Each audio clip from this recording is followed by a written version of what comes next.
നമുക്ക് കപ്പഡോക്യയിലെ കുറച്ച് വിശേഷങ്ങൾ കണ്ടാലോ. ഇസ്താംബുളിൽ ഞങ്ങൾ താമസിച്ചിരുന്ന മെയ്സി ഹോട്ടലിൽ വെക്കേറ്റ് ചെയ്ത് നമ്മൾ കപ്പഡോക്യയിലേക്ക് പോവാണ്.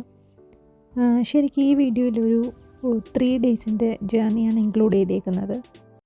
ഇസ്താംബുളിൽ നിന്ന് കപ്പഡോക്യയിലേക്കൊരു 8 hours ട്രാവലാണുള്ളത്.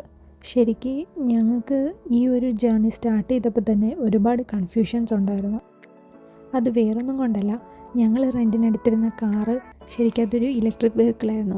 സോ ഇസ്താംബുളിൽ നിന്ന് കപ്പഡോക്യയിലേക്ക് പോകുന്ന വഴിയിൽ എവിടെയൊക്കെ ചാർജിങ് പോയിൻ്റ് ഉണ്ടെന്നുള്ളതിൽ ഞങ്ങൾക്ക് ഒരു ഉറപ്പുമില്ലായിരുന്നു. അതുമല്ല, ഞങ്ങൾക്ക് റെൻ്റൽ കമ്പനി തന്നിരുന്ന കാർഡ് എല്ലായിടത്തും അക്സെപ്റ്റബിൾ ആയിരുന്നോ എന്നും ഞങ്ങൾക്കറിയില്ല. അങ്ങനെ ഒരുപാട് ഡൗട്ട്സൊക്കെ ആയിട്ടാണ് ഞങ്ങൾ ശരിക്കും പോയത്. ഒരു റിസ്കി ട്രാവൽ തന്നെയായിരുന്നു ഇത്. എന്തായാലും വരുന്നതെല്ലാം ഫേസ് ചെയ്യാം എന്നൊരു ധൈര്യത്തോടു കൂടി ഞങ്ങൾ ഈ യാത്ര കണ്ടിന്യൂ ചെയ്തു.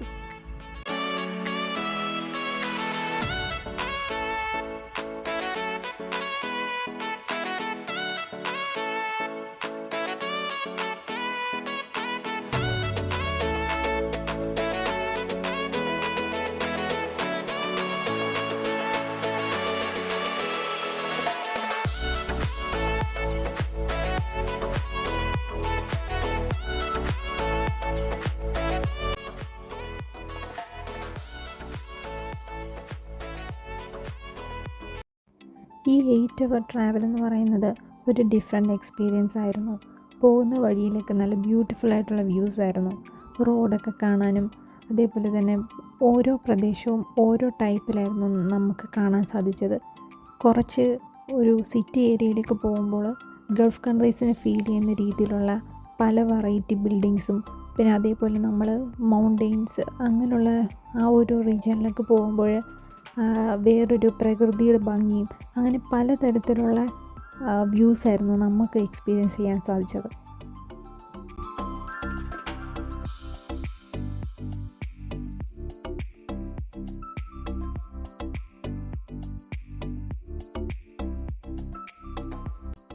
ചില ഏരിയകൾ കാണുമ്പം ഗൾഫാണെന്ന് പോലും സംശയിക്കുന്ന രീതിയിലുള്ള ബിൽഡിങ്ങുകളായിരുന്നു അവിടെ ഉള്ളത്.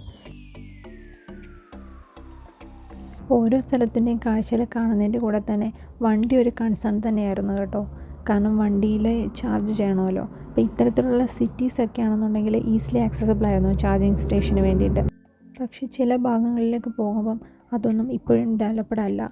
അവിടെയൊക്കെ ഈ ചാർജിങ് പോയിൻറ്റ്സൊക്കെ വരുന്നതേ ഉള്ളൂ. അതിനുള്ള കണക്ഷൻസും കാര്യങ്ങളൊക്കെ അവർ കൊടുത്തിട്ടേക്കുന്നതേ ഉള്ളൂ. അവിടേക്കൊന്നും ചാർജിങ് പോയിൻ്റ് ഒന്നും വന്നിട്ടില്ല. സോ ഇത്തരത്തിലുള്ള ലോങ് ജേർണി നമ്മൾ പോകുമ്പം ഒരിക്കലും ഇങ്ങനെയുള്ള EVs സെലക്ട് ചെയ്യാത്തതാണ് എന്തുകൊണ്ട് ബെറ്റർ. ആ ഒരു തിരിച്ചറിവ് ഞങ്ങൾക്ക് ഈ ട്രാവലിലൂടെ കിട്ടി. ഞങ്ങളിടയ്ക്കൊക്കെ കുറച്ച് നേരം വണ്ടി നിർത്തി റിലാക്സ് ചെയ്ത് പിന്നെ നമ്മൾ ഫുഡൊക്കെ കഴിച്ചു. അങ്ങനെ കുറച്ച് ടൈമൊക്കെ എടുത്ത് നമ്മൾ റിലാക്സ് ചെയ്തിട്ടൊക്കെയായിരുന്നു യാത്ര ചെയ്തത്. സോ ഞങ്ങൾക്കറിയായിരുന്നു ഈ 8 hour ട്രാവൽ എന്ന് പറയുന്നത് എന്തായാലും ഒരു 10 hours എടുക്കും എന്നുള്ളത്.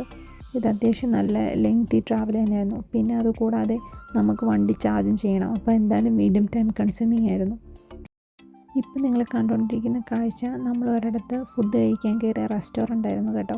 അവിടെ ഇങ്ങനെ പല വെറൈറ്റി ഫുഡ് ഐറ്റംസ് ഇങ്ങനെ നിരത്തി വെച്ചിട്ടുണ്ടായിരുന്നു. അത് കാണാൻ തന്നെ ഒരു ഭംഗിയായിരുന്നു. കപ്പഡോക്യ അടുക്കാറായപ്പം ലാൻഡ്സ്കേപ്പിൻ്റെ ഒരു സ്ട്രക്ചർ തന്നെ ചേഞ്ചായി. നല്ല കൂടുതൽ ഭംഗിയുള്ള കാഴ്ചകളായിരുന്നു പിന്നീട് കണ്ടു തുടങ്ങിയത്.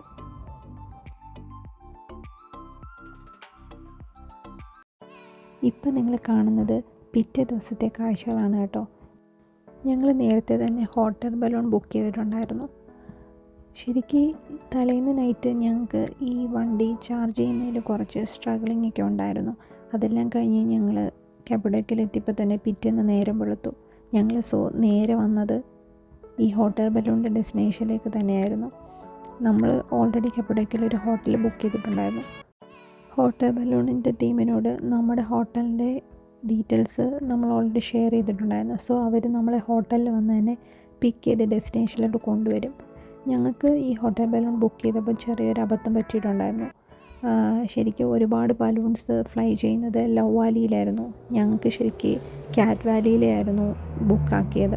സോ അവിടെ ഒരുപാട് ബലൂൺസൊന്നും ഇല്ലായിരുന്നു. അങ്ങനത്തെ ഒരു കാഴ്ച നമുക്ക് മിസ് ചെയ്തു.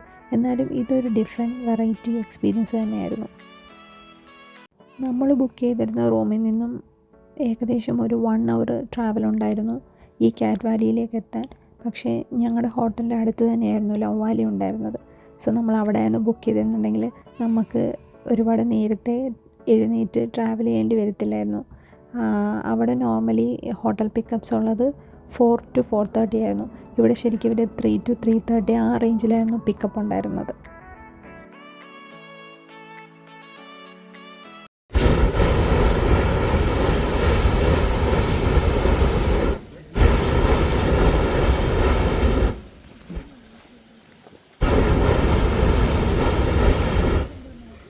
നമ്മൾ നേരത്തെ തന്നെ ലൊക്കേഷനിലെത്തി ബലൂണിൽ ഫയർ ആക്റ്റീവ് ചെയ്യുന്നതും പിന്നെ ബലൂൺ വലുതാക്കുന്നതും ഒക്കെ കാഴ്ചകളൊക്കെ കണ്ട് നമ്മളിങ്ങനെ നിന്നു. പിന്നീട് ഓരോരോ ഗ്രൂപ്പുകളായി നമ്മൾ ബലൂണിനുള്ളിൽ കയറി. ഞങ്ങൾ ശരിക്കും എക്സൈറ്റഡ് ആയിരുന്നു കേട്ടോ. ഫസ്റ്റ് ടൈമാണ് നമ്മൾ ഹോട്ട് എയർ ബലൂൺ എക്സ്പീരിയൻസ് ചെയ്യാൻ പോകുന്നത്. അതുകൊണ്ട് അതിൻ്റെ ആ ഒരു എക്സൈറ്റ്മെൻറ്റ് ഉണ്ടായിരുന്നു.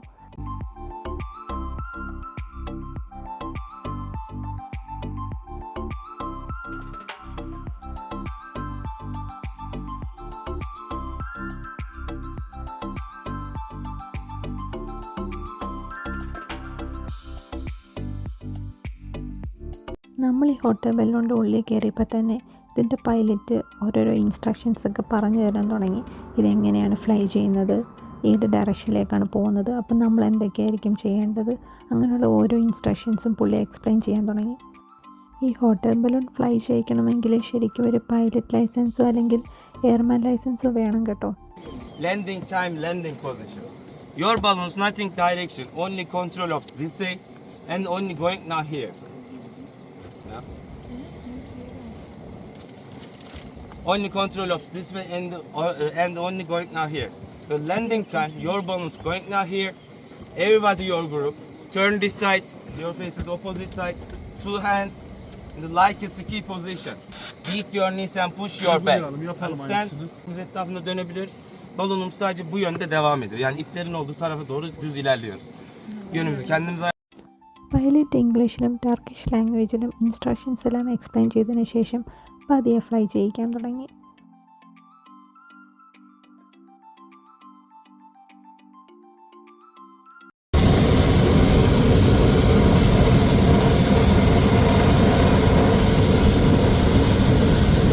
And it's here the 360 camera in the old flight video here. This side is another side, part the video and the photo. After times your celebrate part and you're watching for you. Here this one. Okay? This is for quality is your video. This one is your turn.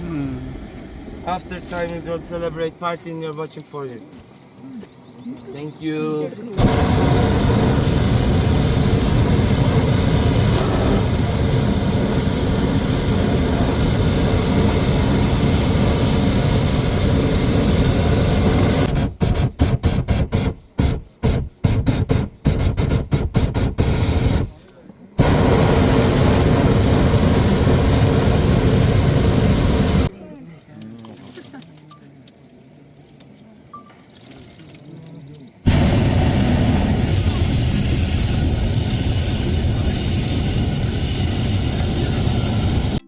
സ്റ്റാർട്ടിങ്ങിൽ നമുക്ക് ചെറിയ പേടിയൊക്കെ ഉണ്ടായിരുന്നു. First ടൈമല്ലേ ഇങ്ങനൊരു കാര്യം experience ചെയ്യാൻ പോകുന്നത്. അതിൻ്റെ കൂട്ടത്തിൽ എക്സൈറ്റ്മെൻറ്റും ഉണ്ടായിരുന്നു.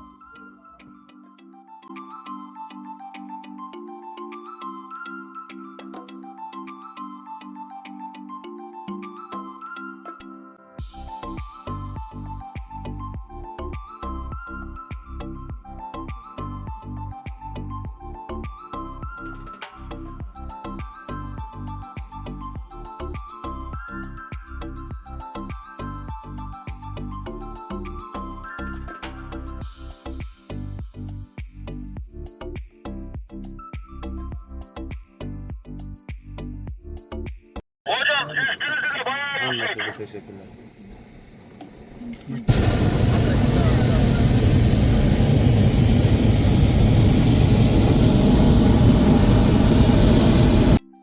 രാവിലെ 3 മണിക്ക് എഴുന്നേറ്റ് ഉറങ്ങാതെ ട്രാവൽ ചെയ്ത് വന്നത് ശരിക്കും ഒരു നഷ്ടമായില്ല കേട്ടോ. അത് നല്ലൊരു വർത്തി വ്യൂ തന്നെയായിരുന്നു. ലൈഫിൽ ഒരിക്കലെങ്കിലും ഹോട്ട് എയർ ബലൂൺ എക്സ്പീരിയൻസ് ചെയ്യണം കേട്ടോ. ഇതൊരു മസ്റ്റ് ട്രൈ ആക്ടിവിറ്റി തന്നെയാണ് കേട്ടോ. പിന്നെ ഒരു സങ്കടമുണ്ടായിരുന്നത് ഇത് ലവ് വാലിയിൽ എക്സ്പീരിയൻസ് ചെയ്യാൻ പറ്റിയില്ല എന്നുള്ളതായിരുന്നു. എന്തായാലും അത് നെക്സ്റ്റ് ടൈം എക്സ്പീരിയൻസ് ചെയ്യാമെന്ന് കരുതി.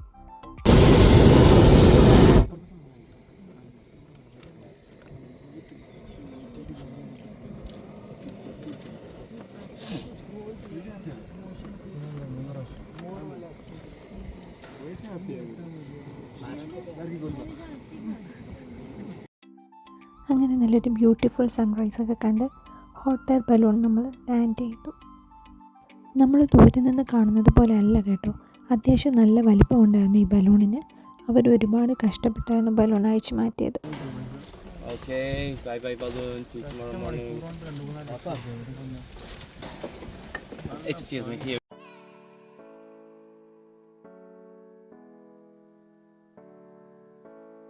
ബലൂൺ ലാൻഡ് ചെയ്തതിന് ശേഷം ആക്ടിവിറ്റി ഓർഗനൈസേഴ്സിൻ്റെ ഷാമ്പ്യൻ പാർട്ടി ഉണ്ടായിരുന്നു കേട്ടോ.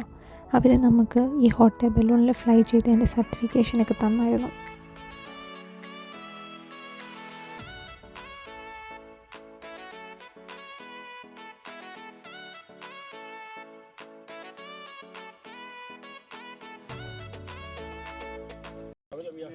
Okay, group, thank you so much. Today flight. Did you enjoy it? Nothing wind. And you safe the landing. Thank you so much. And the morning shower? No? Okay, 3, 2, 1.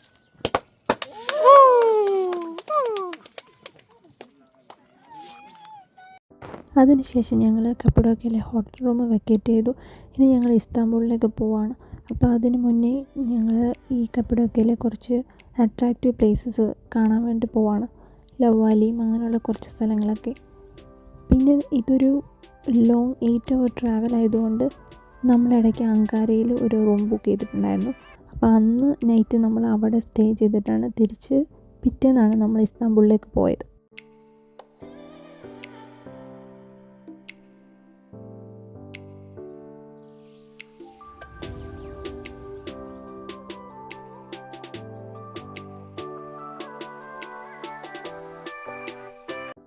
നമ്മളിപ്പോൾ love വാലിയിലോട്ട് പോയിക്കൊണ്ടിരിക്കുകയാണ്.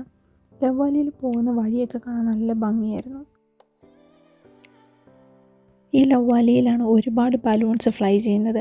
ഇതുകൂടാതെ വേറെ ഒരുപാട് activities ഉണ്ട്. Horse ride ഉണ്ട്, car and bike ride activities ഉണ്ട്. അങ്ങനെ പലതരത്തിലുള്ള ആക്ടിവിറ്റീസ് ഉണ്ട് ഇവിടെ.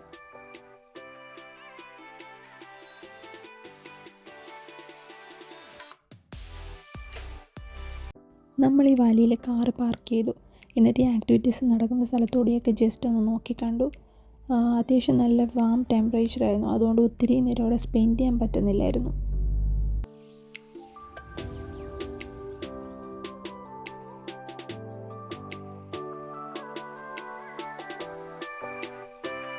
നമ്മൾ കുറച്ച് ഫോട്ടോസും വീഡിയോസും ഒക്കെ എടുക്കാൻ വേണ്ടിയിട്ടായിരുന്നു ലവ് വാലിയിൽ പോയത്. ഞങ്ങൾ ആദ്യം പോയ ഭാഗം ഈ കാറും ബൈക്കും ഒക്കെ പാർക്ക് ചെയ്യുന്ന ആ ഒരു ഏരിയയിലായിരുന്നു. അവിടെയായിരുന്നു ഇവർ ഹോഴ്സിനെയൊക്കെ വളർത്തുന്നതും ഒക്കെ ആ ഒരു ഏരിയയിലായിരുന്നു. പിന്നെ ഇവിടെ നിന്നും കുറച്ച് പോകണമായിരുന്നു. നമ്മൾ ഈ ഫോട്ടോസൊക്കെ എടുക്കുന്ന കുറച്ച് ഐക്കോണിക് പ്ലേസ് ഉണ്ടല്ലോ, അത് ഇവിടെ നിന്നും കുറച്ച് ട്രാവൽ ഉണ്ടായിരുന്നു. ശരിക്കും കപ്പഡോക്ക ഒരു അത്ഭുതം തന്നെയായിരുന്നു. അവിടുത്തെ ഏറ്റവും അട്രാക്റ്റീവ് എന്ന് പറയുന്നത് ഫെയറി ചിമ്നീസാണ്. പണ്ട് അഗ്നിപർവ്വത സ്ഫോടനമുണ്ടായി ലാവ അടിഞ്ഞുകൂടിയിട്ടാണ് ഇത്തരത്തിലുള്ള പല വ്യത്യസ്തമായിട്ടുള്ള രൂപങ്ങളുണ്ടായി എന്നാണ് പറയപ്പെടുന്നത്. ഈ ഫെയറി ചിമ്നീസൊക്കെ കാണാൻ നല്ല ഭംഗിയായിരുന്നു കേട്ടോ. ഈ ഫെയറി ചിമ്നീസിന് മുകളിൽ കൂടെയാണ് രാവിലെ 100 കൂടുതൽ ബലൂണുകൾ ഇവിടെ ഫ്ലൈ ചെയ്യുന്നത് വരും.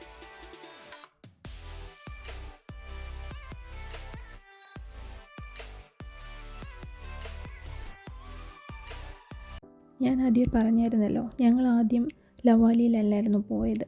ഈ ആക്ടിവിറ്റീസൊക്കെ നടക്കുന്ന ഏരിയയിലായിരുന്നു.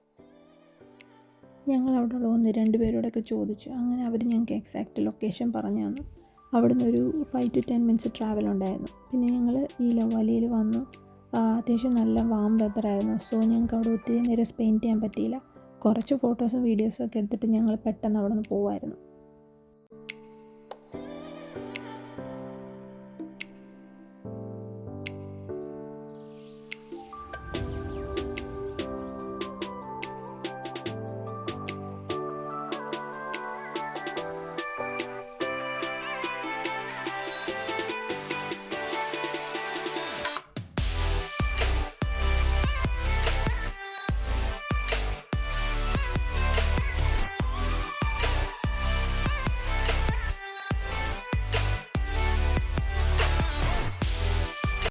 ഞാൻ ആദ്യം പറഞ്ഞായിരുന്നല്ലോ, ഇത് 2-3 ദിവസത്തെ വീഡിയോ കമ്പൈൻ ചെയ്തിട്ടുള്ളതായിരുന്നു.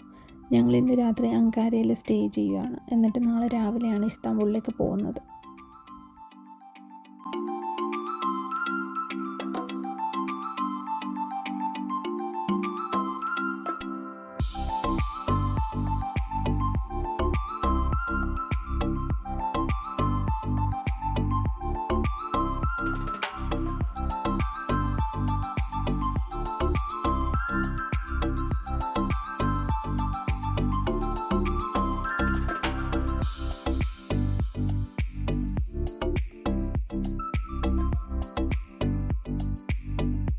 ഇപ്പോൾ നിങ്ങൾ കണ്ടുകൊണ്ടിരിക്കുന്നത് ഞങ്ങൾ ഇസ്താംബുളിലേക്ക് പോകുന്ന റൂട്ടാണ്. പോകുന്ന വഴിയിൽ കുറച്ച് സ്ഥലത്തൊക്കെ ഞങ്ങൾ നിർത്തി കുറച്ച് ഷോപ്പിംഗ് ഒക്കെ ചെയ്തു, ഫുഡൊക്കെ കഴിച്ചു. അങ്ങനെ കുറച്ച് റിലാക്സ് ചെയ്തിട്ടൊക്കെയാണ് പോയത്. പിന്നെ വണ്ടി ചാർജ് ചെയ്യാനുണ്ടായിരുന്നു. അങ്ങനെ കുറച്ച് നമ്മൾ ടൈം സ്പെൻഡ് ചെയ്ത് അങ്ങനെ പതുക്കെയായിരുന്നു തിരിച്ച് ഇസ്താംബുളിലേക്ക് പോയത്.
ഞങ്ങൾ കുറച്ച് നേരത്തെ തന്നെ ഇസ്താംബുളിലെത്തി. സോ ഞങ്ങൾ എയർപോർട്ടിൽ പോകുന്നതിന് മുന്നേ തന്നെ ടക്സിം സ്ക്വയറിൽ പോയി കുറച്ച് ഷോപ്പിങ്സ് നടത്താമെന്ന് കരുതി.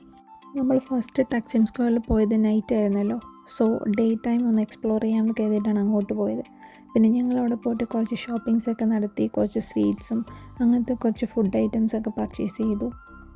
ഇതിവിടുത്തെ ഫേമസ് ഹാഫീസ് മുസ്തഫ സ്വീറ്റ് ഷോപ്പാണ് കേട്ടോ. അവിടെ പല വെറൈറ്റി സ്വീറ്റ് ഐറ്റംസ് ഉണ്ടായിരുന്നു. അങ്ങനെ ഞങ്ങൾ അവിടുന്ന് കുറച്ച് സ്വീറ്റ്സൊക്കെ വാങ്ങിച്ചായിരുന്നു.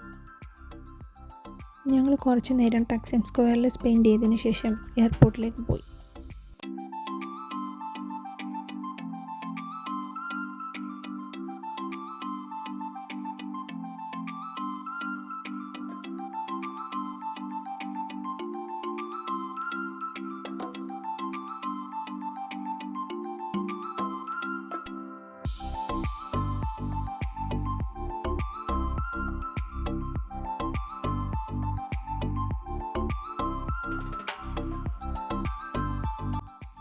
എയർപോർട്ടിലെത്തിയപ്പോഴാണ് ഫോണിൽ മെസ്സേജ് വന്നത് ഫ്ലൈറ്റ് 1 hour ഡിലേ ആണെന്ന്. സോ ഞങ്ങൾ എയർപോർട്ടിലെ ഡ്യൂട്ടി ഫ്രീ ഷോപ്പിലൊക്കെ കുറച്ച് ടൈം സ്പെൻഡ് ചെയ്തു. അങ്ങനെ ടർക്കിയിലെ വിശേഷങ്ങൾ ഇവിടെ അവസാനിക്കുന്നു. പുതിയ വിശേഷങ്ങളുമായി അടുത്ത വീഡിയോയിൽ കാണാം. ബൈ.